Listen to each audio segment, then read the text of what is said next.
करोतु कल्याणम् आरोग्यं धनसम्पदः लक्ष्मीः कौस्तुभपारिजातकसुरा धन्वन्तरिश्चन्द्रमा।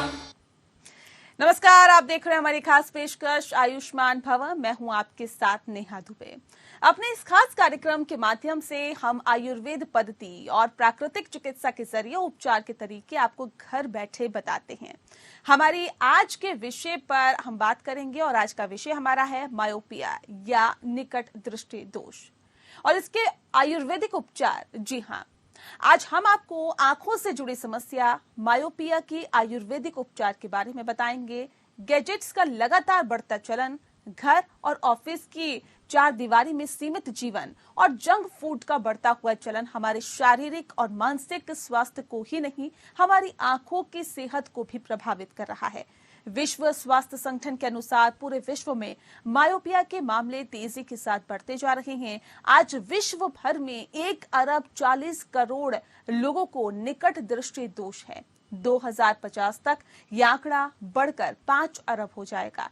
इनमें से लगभग 10% लोगों का मायोपिया इतना ज्यादा गंभीर होगा कि उनके लिए दृष्टिहीनता का खतरा अत्यधिक बढ़ जाएगा। निकट दृष्टि दोष को चिकित्सीय भाषा में मायोपिया कहते हैं। दरअसल इसमें दूर की चीजों को स्पष्ट रूप से देखने में परेशानी आती है और मायोपिया आंख की पुतली का आकार बढ़ने से प्रतिबिंब रेटिना पर बनने के बजाय थोड़ा आगे होता है और इसमें दूर की नहीं बल्कि पास की चीजों को देखने में काफी ज्यादा दिक्कत आती है। ऐसा होने से दूर की वस्तुएं धुंधली और अस्पष्ट भी दिखाई देती हैं, लेकिन पास में वस्तुएं देखने में कोई परेशानी नहीं होती है। और साथ ही आपको बता दें कि एक अनुमान के अनुसार भारत की 20 से 30% जनसंख्या मायोपिया से पीड़ित है। मायोपिया धीरे धीरे या फिर तेजी के साथ विकसित हो सकता है। बच्चों में ये समस्या बहुत तेजी के साथ बढ़ती जा रही है। भारत में 5 से 15 आयु वर्ष के जो लोग हैं वो 17% बच्चे ऐसे हैं जिसमें निकट दृष्टि दोष ज्यादा है। आंखें अनमोल हैं, इनसे संबंधित समस्याओं की अनदेखी न करें। अगर आपको या आपके परिवार के किसी भी सदस्य को मायोपिया है तो डॉक्टर्स को दिखाने में बिल्कुल भी देरी ना करें। मायोपिया या निकट दोष जो होता है, निकट दृष्टि दोष के आयुर्वेदिक उपचार के बारे में ज्यादा जानकारी हम आपको देंगे और विस्तार से बताएंगे कि आखिर आप इस दोष को कैसे दूर कर सकते हैं और ये दोष आप तक नहीं पहुंचे इसके लिए आपको क्या कुछ करना है। और ये विस्तार से जानकारी देने के लिए हमारे साथ मौजूद है बेहद ही खास मेहमान आयुर्वेदिक विशेषज्ञ डॉक्टर रिजू अग्रवाल जी। बहुत स्वागत है सर आपका। नमस्कार। दरअसल डॉक्टर रिजू अग्रवाल को आयुर्वेदिक नेत्र विज्ञान के क्षेत्र में 17 से अधिक वर्षों का अनुभव है।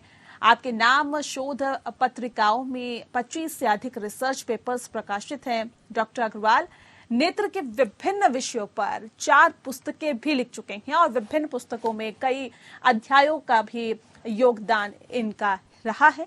2019 में IMA ने आपको धन्वंतरी अवार्ड से नवाजा था और भी कई सम्मान आपके नाम है। ये तो था एक बहुत संक्षिप्त में डॉक्टर अग्रवाल का परिचय। अगर आप भी निकट दृष्टि दोष से संबंधित कोई भी सवाल पूछना चाहते हैं तो आप इस खास कार्यक्रम का हिस्सा बन सकते हैं, हमें फोन कर सकते हैं और जानकारी ले सकते हैं। डॉक्टर अग्रवाल हमारे साथ लगातार मौजूद है। करोतु कल्याणम् आरोग्यं धनसम्पदः लक्ष्मीः कौस्तुभपारिजातकसुरा धन्वन्तरिश्चन्द्रमा। डॉक्टर अग्रवाल, सबसे पहला मैं सवाल आपसे जानना चाहती हूँ क्योंकि आज का विषय हमारे लिए देखिए बहुत महत्वपूर्ण है। ये न सिर्फ बीमारी जो है वो बच्चों को अपनी चपेट में ले रही है बल्कि बड़ों को भी अपनी चपेट में लेती है। लेकिन वक्त के साथ साथ अगर इस तरह की समस्या हो तो समझ आता है, लेकिन छोटी उम्र में ही अगर इस तरह की समस्या से 2-4 होना पड़े तो इसे आप क्या कहेंगे? मायोपिया या निकट दृष्टि दोष पर आयुर्वेद की क्या थ्योरी है सर? जी, आयुर्वेद में एक दृष्टिगत रोग बताए हुए हैं और दृष्टिगत रोगों के अंदर ही सारे जो रिफ्रैक्टिव एरर्स हैं उसका वर्णन आयुर्वेद में मिलता है। और आजकल हमारी जो जीवन शैली है उसमें इस तरीके से हम लोगों ने अपने आप को ढाल लिया है कि फोन और लैपटॉप और मोबाइल ये सब इतना ज़्यादा यूज़ कर रहे हैं। जो मायोपिया का एक कॉज है एक्सेसिव एकोमोडेशन, यानी ज़्यादा से ज़्यादा नज़दीक की नज़र का इस्तेमाल करना।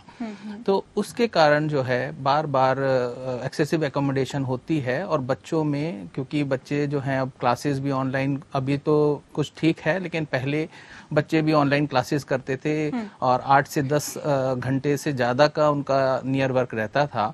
और आउटडोर जो हमारी एक्टिविटीज़ हैं, बाहर खेलना, बाहर सनलाइट का एक्सपोजर, ये सब चीज़ें जो हैं हमारे यहाँ आयुर्वेद में बता रखा है कि आज से 5000 साल पहले बताया है कि सूक्ष्म निरीक्षणाद, अति सूक्ष्म निरीक्षणाद एक जो है जो रोगों का, नेत्र रोगों का एक कारण है, यानी बहुत ज़्यादा अत्यधिक नज़दीक का कार्य करना। तो ये सारी चीज़ें हैं आयुर्वेद में और इसका उसके हिसाब से ट्रीटमेंट भी बताया हुआ है। और इसमें हमें अपने खान पान का, अपने एनवायरनमेंट का, अपनी दिनचर्या का, हर चीज़ का ध्यान रखते हैं तो फिर हमें ज़रूर इस पे आयुर्वेद से फ़ायदा मिलता है। बिल्कुल। क्यों बताइए कि क्यों होता है ये मायोपिया या निकट दृष्टि दोष, और बच्चों को मायोपिया या निकट दृष्टि दोष से कैसे बचाएं? जी, तो मायोपिया के बेसिकली 3 कॉजेज हैं, 3 मेजर कॉजेज हैं। एक तो अनुवांशिक है, जेनेटिक कॉज है। तो उसमें अगर दोनों पेरेंट जो हैं अगर मायोपिक हैं या जो है पैथोलॉजिकल मायोपिया से ग्रसित हैं तो उनके जो ऑफस्प्रिंग है, उनके जो बच्चे हैं, उनमें बहुत सारे चांसेस होता है कि वो मायोपिक हो। तो जेनेटिक कॉज तो हम ठीक नहीं कर सकते हैं, लेकिन जो दूसरा कॉज है एनवायरमेंटल कॉज, तो उसमें एनवायरमेंटल कॉज में सबसे ज़्यादा जो रीज़न आजकल दिनचर्या का, जीवन शैली का ऐसा हो गया है कि उसके अंदर हमारे घर छोटे होते जा रहे हैं। पहले हम बड़े बड़े घरों में रहते थे, अब छोटे घर होते जा रहे हैं और हमारा सनलाइट एक्सपोजर बिल्कुल बहुत कम हो गया है। तो एटलीस्ट हमारे को 2 से 3 घंटे सनलाइट का एक्सपोजर होना जरूरी है हमारी आंखों के लिए। हमारी आंखों की जो इलोंगेशन है, जो हमारी आंखों की आकार है, उसको बनाए रखने के लिए सनलाइट एक्सपोजर, इसलिए आउटडोर एक्टिविटी बच्चे को 2 से 3 घंटा दिन में जरूर करानी चाहिए और उसको घर से बाहर जाने के लिए प्रेरित करना चाहिए। ज्यादातर ये जो बीमारी है वो कितने से कितने साल तक के बच्चों के बीच बेसिकली देखी जा रही है? जी, जब बच्चा बर्थ लेता है, जब बच्चा पैदा होता है तो वो हाइपरमेट्रोपिक होता है। यूजुअली 2 से 3 डायोप्टर का हाइपरमेट्रोपिया होता है। लेकिन धीरे धीरे जैसे जैसे आंख का आकार बढ़ता है, 5 साल और 6 साल के आसपास उसका आकार 70% तक अपना एडल्ट साइज को ले लेता है। और जो हमारा डेवलपमेंटल मायोपिया है वो यूजुअली 7 इयर्स से आगे स्टार्ट हो जाता है बढ़ना, और उसको 8 से 12 साल, 8 से 15 साल के मायोपिया को स्कूल मायोपिया भी बोलते हैं। तो ये जो पीरियड है इसमें हमारे को मोस्टली टीचर्स या स्कूल से पता लगता है कि बच्चे को धुंधला दिखता है, क्योंकि उसको ब्लैक बोर्ड देखने में परेशानी होती है। और स्पेशली तब जब वो क्लास में पीछे बिठा दिया जाता है, आगे से तो फिर भी वो देख लेता है, लेकिन जो सबसे पहला कारण या जो हमारे को संकेत मिलता है, क्योंकि इसका और कोई लक्षण नहीं होता, शुरू में सिर्फ धुंधला दिखना ही एक लक्षण होता है, और वो हमारे को स्कूल के माध्यम से या कभी जो है माता पिता भी ऑब्जर्व करते हैं कि बच्चा बहुत ज़्यादा पास जाके टीवी देख रहा है, बहुत ज़्यादा पास से पढ़ाई कर रहा है, किताबें बहुत ज़्यादा क्लोज कर रहा है, या फिर वो थोड़ा स्लिट बना के, यानी थोड़ा आंखें को बंद करके, आधी बंद आधी खुली आंखों से देख रहा है। तो ये भी एक लक्षण होता है मायोपिया का। और इसमें सबसे ज़्यादा ज़रूरी है कि हम जितना जल्दी से जल्दी मायोपिया का डायग्नोस बनाएंगे या मायोपिया हमें पता लगेगा कि बच्चे को मायोपिया है, और उसका इलाज उतनी ही अच्छे से हम कर पाएंगे। और जितना डिले करेंगे, धीरे धीरे हम थोड़ा आगे बढ़ता रहेगा और वो चीज़ें हमारे कंट्रोल से बाहर हो सकती हैं। ठीक, शुरुआती तौर पे आपने कहा कि देखिए धुंधला दिखना ही एकमात्र लक्षण इसका होता है। क्या करें अगर धुंधला दिख रहा है? तो शुरुआती तौर पे इसको जड़ से कैसे खत्म किया जाए? अगर धुंधला दिख रहा है तो सबसे जरूरी है कि किसी भी आयुर्वेदिक आंखों के डॉक्टर के पास जाएं और उसकी जांच कराएं कि उसको कौन सी बीमारी है, मायोपिया है, हाइपरमेट्रोपिया है, जो भी कोई रिफ्रैक्टिव एरर उसको है तो नहीं। अगर उसको ऐसा कुछ मिलता है, उसकी आंखों की जांच जरूरी है, विजुअल एक्यूटी की असेसमेंट उसकी जरूरी है। और जैसे ही विजुअल एक्यूटी के असेसमेंट से पता चलता है कि मायोपिया है तो आयुर्वेदिक पद्धति से इलाज उसका स्टार्ट करते हैं। तो आयुर्वेदिक जो इलाज है उसके 3 पदान है, 3 तरीके से हम इलाज करते हैं।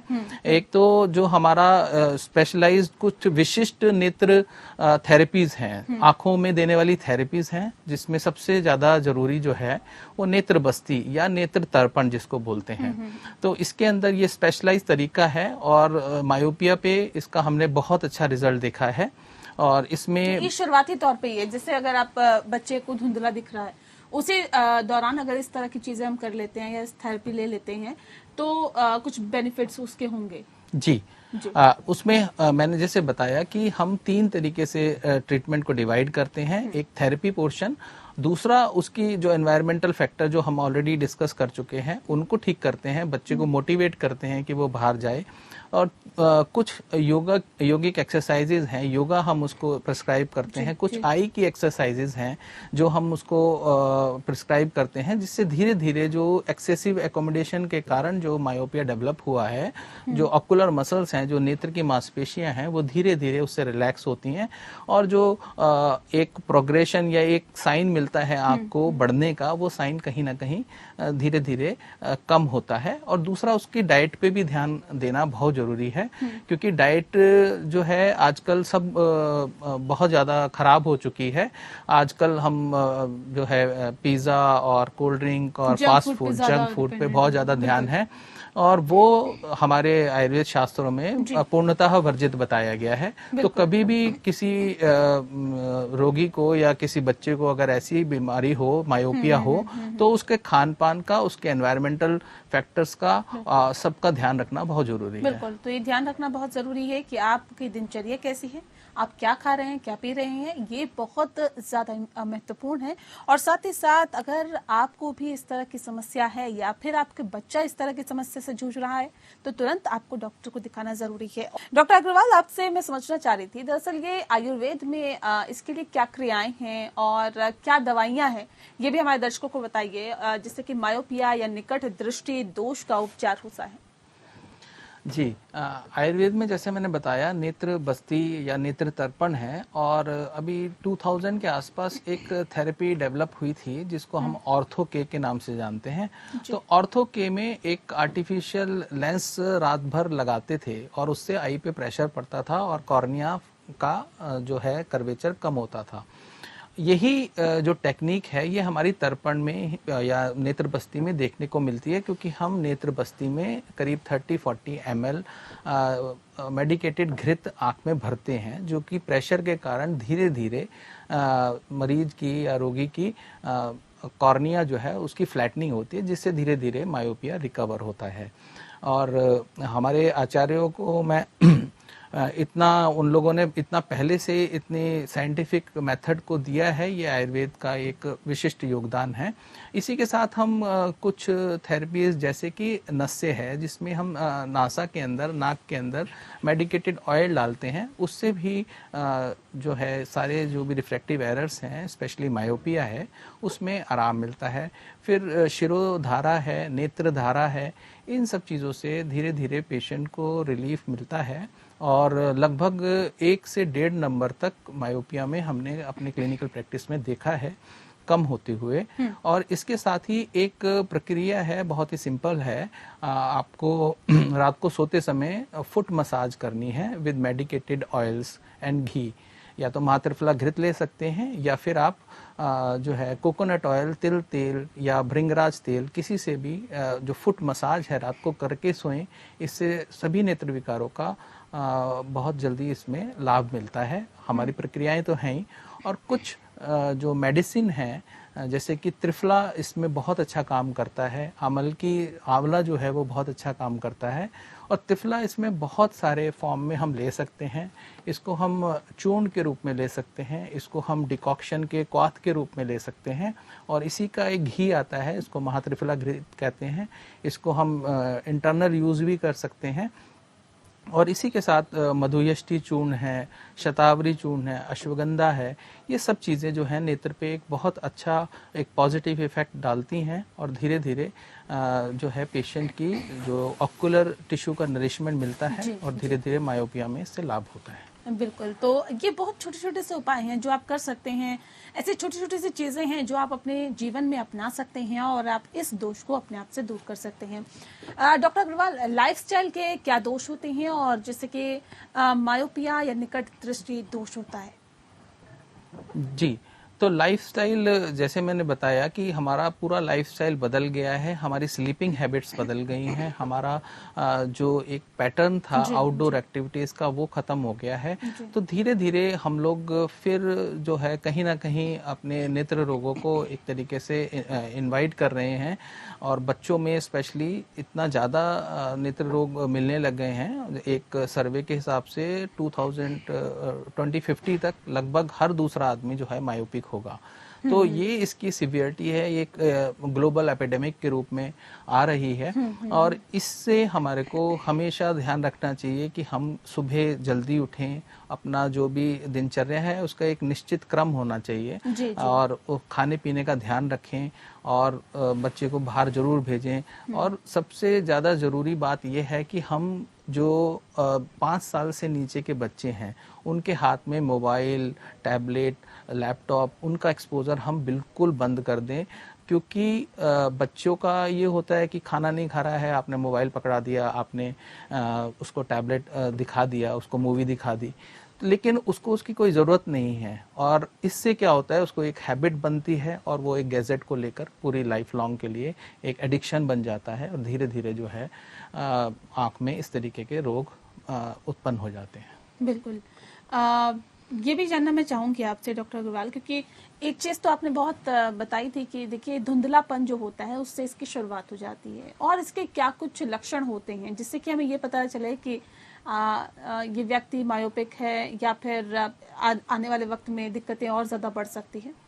जी, जैसे हमने ऑलरेडी डिस्कस करा है कि जो बच्चा है वो बहुत ज़्यादा नज़दीक से चीज़ों को देखने लगता है, क्योंकि उसको ब्लर्ड इमेज दिखती है, उसको धुंधलापन दिखता है, लार्ज होती है साइज में इमेज, और जो है धुंधली होती है। तो इसलिए उसको नज़र नहीं आता, वो पास से जाके देखने लगता है। उसके बाद उसको हेडेक एक कॉमन कंप्लेंट है, सिर में दर्द रहता है, और उसके साथ ही जो है स्लिट विजन है, यानी आंखों को छोटा करके देखता है, और दूसरा कई बार हम लोगों को इसमें स्क्विंटिंग भी देखने को मिलती है, आंख का भैंगापन भी इसमें डेवलप होता है। तो ये सारे कारण हैं, और कुछ अगर बहुत एडवांस स्टेज का मायोपिया हो जाता है जिसमें कुछ रेटिनल चेंजेस भी आते हैं, तो उसमें जैसे काले मच्छर या कुछ काले धब्बे आंखों के आगे दिखाई देना, और फ्लोटर्स जिसको हम बोलते हैं मेडिकल टर्म में, और जो है एकदम से नेत्र का बहुत एडवांस स्टेज पे जब वो पैथोलॉजिकल मायोपिया की स्टेज होती है तो कई बार एकदम से नज़र का गिरना, ये सारे कारण जो है ये लक्षण है मायोपिया के, इसको ध्यान में रखना सबको जरूरी है। ठीक है, मायोपिया या निकट दृष्टि दोष से डॉक्टर अग्रवाल बचने के लिए हम इलाज के दौरान कैसा अपना खान पान रखें? जी, खाने पीने में जो विशेषकर जो प्रोटीन है, प्रोटीन और विटामिन का जरूर ध्यान रखें, माइक्रो न्यूट्रिएंट्स का जरूर ध्यान रखें, क्योंकि ऑक्यूलर टिश्यू पे हर खाने पीने का जो है असर होता है। खाने पीने में जो मोस्ट कॉमन जो चीज़ें हैं, जैसे कि कैरेट है, वो सबको पता है, स्पिनच है, पालक है, बीट रूट है, चुकंदर हम बहुत अच्छी मात्रा में लेना चाहिए, और आपका जो मूंग है, हरी मूंग, बहुत अच्छे तरीके से उसका सेवन करना चाहिए। और बाकी जो अम्ल पदार्थ हैं जो कि एसिडिक हैं, जो थोड़े सौर टाइप के सब्सटेंस हैं, उनको अवॉइड करना चाहिए, जिसमें सिरका पड़ा हो, इस तरीके की चीज़ें जो हैं। रूक्ष चीज़ें हम बहुत खाने लगे हैं, जैसे चिप्स हैं और ये सब चीज़ें हैं, इसको अवॉइड करना चाहिए। रूक्षता जो है आंखों के लिए ठीक नहीं है। ये भी थोड़ा सा हमारे दर्शकों को बता दीजिए कि किस तरह के आंखों के व्यायाम होते हैं जिनकी जरूरत होती है इस दौरान। जी, तो आई एक्सरसाइज के बहुत सारे पब्लिकेशन हैं। तो मोस्टली जो हम रूटीन में एक तो कन्वर्जेंस एक्सरसाइज हम कर सकते हैं। कन्वर्जेंस एक्सरसाइज में कोई भी पॉइंटेड ऑब्जेक्ट लेना है, पॉइंटेड ऑब्जेक्ट पेन या पेंसिल की टिप आप देख सकते हैं और उसको अपनी नाक के पास लाएं, तेज लाएं, बहुत स्लो नहीं लाएं और उसको पास लाकर एक देखने की और उसको साफ देखने की कोशिश करनी है। जब आंखों पे थोड़ा खिंचाव महसूस हो तो आंखें बंद करके फिर दोबारा ये प्रक्रिया करनी है। इस प्रक्रिया को दिन में 60 बार करना है, एक बार में 20 बार। जैसे आपने एक बार एक्सरसाइज करी उसको 20 बार और दिन में 3 बार ये एक्सरसाइज कर सकते हैं। और साथ में आई की जो मूवमेंट्स है, जैसे कि अपर मूवमेंट, आंखों को ऊपर देखना, आंखों से नीचे देखना, 10-10 बार ये करें। डायगोनल देखना, एक्सट्रीम राइट को देखना, एक्सट्रीम लेफ्ट को देखना, सीधे हाथ को देखना, लेफ्ट हैंड को देखना। इस तरीके से हम एक ग्रुप ऑफ एक्सरसाइजेस प्रिस्क्राइब करते हैं। गर्दन घुमाए जी, बिना गर्दन घुमाए। ऊपर देखना है, नीचे देखना है, डायगोनल देखना है राइट साइड पे। तो इस तरीके से 8 कार्डिनल डायरेक्शंस हैं, उसमें हमें देखना है। और जो है इसके अंदर हम ये भी रिकमेंड करते हैं, त्राटक भी एक बहुत अच्छी जो है प्रक्रिया है। त्राटक का भी यूज हमें रेगुलरली करना चाहिए। इससे हमारी कंसंट्रेशन बढ़ती है और ऑक्यूलर जो हमारी टीयर फिल्म है वो ठीक होती है और बाकी और भी लाभ होते हैं। बिल्कुल। तो अगर आप एक छोटी छोटी सी एक्सरसाइज करेंगे, छोटे छोटे से ऐसे नुस्खे अपनाएंगे, तो मुझे लगता है कि इस तरह की जो समस्याएं हैं वो आपके इर्द गिर्द भी नहीं आएगी। बहुत छोटी छोटी सी चीजें बताई है डॉक्टर अग्रवाल ने, और खान पान आपको कैसे रखना है ये भी बहुत विस्तार से, बहुत तफसील से बताया है। तो बेहतर रहेगा कि अपने दिनचर्या को अच्छा करें। ये छोटे छोटे से व्यायाम के जो तरीके बताए हैं इनको अपनाएं, अपने जीवन में लेकर आएं, जिससे कि मायोपिया जिसका हम अभी जिक्र कर रहे हैं, मायोपिया या निकट दृष्टि दोष, इसको आप अपने आप से दूर रख पाएं। बहुत शुक्रिया डॉक्टर अग्रवाल आपका हमारे इस खास कार्यक्रम के माध्यम से जुड़ने के लिए। आयुष्मान भवन में फिलहाल इतना ही। नमस्कार। करोतु कल्याणम् आरोग्यं धनसम्पदः लक्ष्मीः कौस्तुभपारिजातकसुरा धन्वन्तरिश्चन्द्रमा।